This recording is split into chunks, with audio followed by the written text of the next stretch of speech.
saya juga ingin kejelasan. Di media saya mendengar bahwa saya akan dihadirkan sebagai saksi atau dipanggil atas pelanggaran hak cipta, tapi sampai detik ini belum ada kejelasan.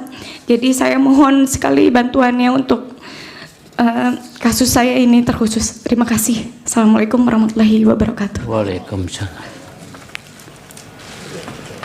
Kalau Lesti tidak punya lagu yang dicipta sendiri ya? Biar nggak panas, biar nggak panas. Coba dulu saya.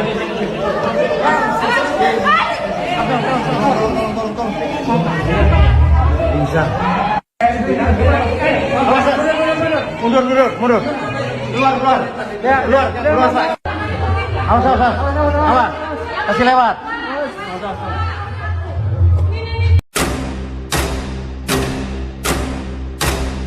Penyanyi dangdut Lesti Kejora menangis saat bersaksi dalam sidang gugatan UU Hak Cipta di Mahkamah Konstitusi MK sembari mengeluhkan lagu Bagai Ranting Kering. Saya masih digantung sebagai terlapor dan itu berdampak negatif sekali.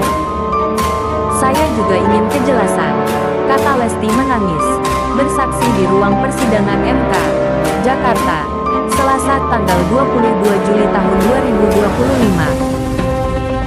Perempuan kelahiran 1999 yang bernama asli Lestiani ini berbicara di MK untuk menjadi saksi uji materi Undang-Undang Nomor 28 Tahun 2014 tentang hak cipta yang diajukan Ariel Jas, termasuk Arman Maulana dan 27 musisi lainnya.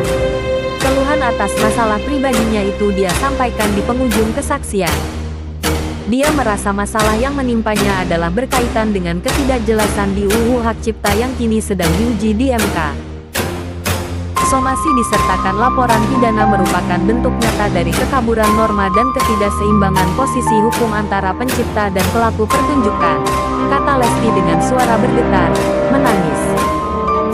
Bagai Ranting Kering, lagu Bagai Ranting Kering disebut Lesti sebagai masalah yang dia alami.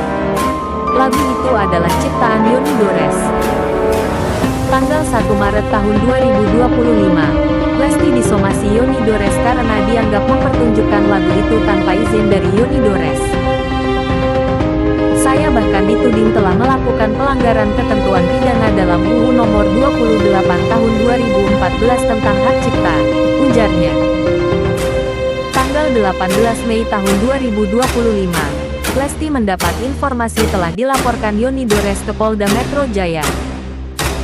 Sampai sekarang, Lesti merasa digantung di kasus itu tanpa kejelasan. Hal ini menimbulkan perspektif negatif terhadap diri saya karena dengan adanya laporan tersebut, saya seakan-akan telah melakukan pelanggaran hak cipta sekaligus menunjukkan kegamangan norma hukum terhadap pelaku pertunjukan seperti saya, tuturnya. Dia bersaksi menyanyikan lagu di pelbagai acara atas permintaan pihak penyelenggara acara, namun dia tidak pernah mengurus perizinan. Sebagai penyanyi, saya tidak memiliki akses ataupun untuk mengetahui variabel-variabel komersil yang menjadi dasar perhitungan royalti seperti jumlah penonton, harga tiket, atau skala dan kategori acara sebagaimana yang dipersyaratkan dalam sistem lisensi yang berlaku menurut aturan perundang-undangan, tuturnya.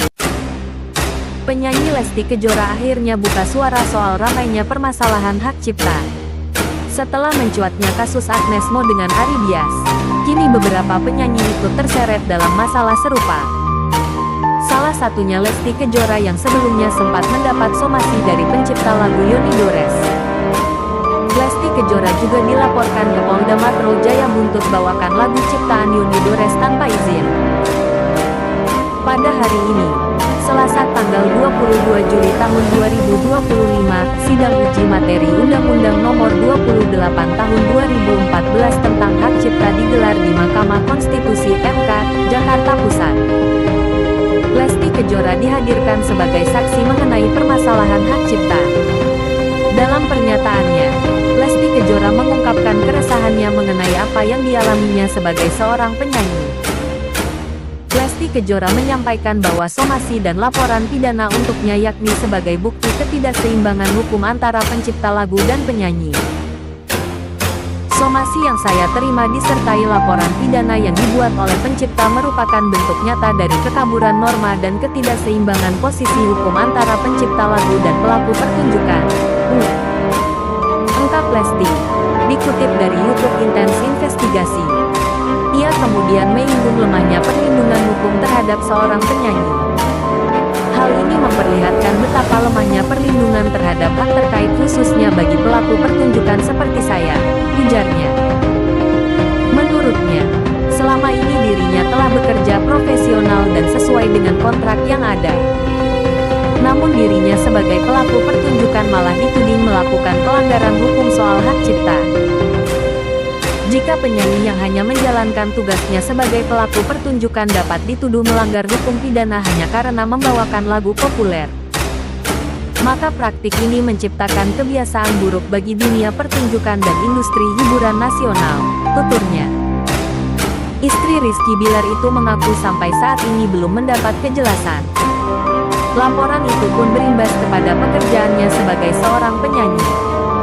Saya masih digantung sebagai terlapor dan itu berdampak negatif sekali kepada saya, ucapnya.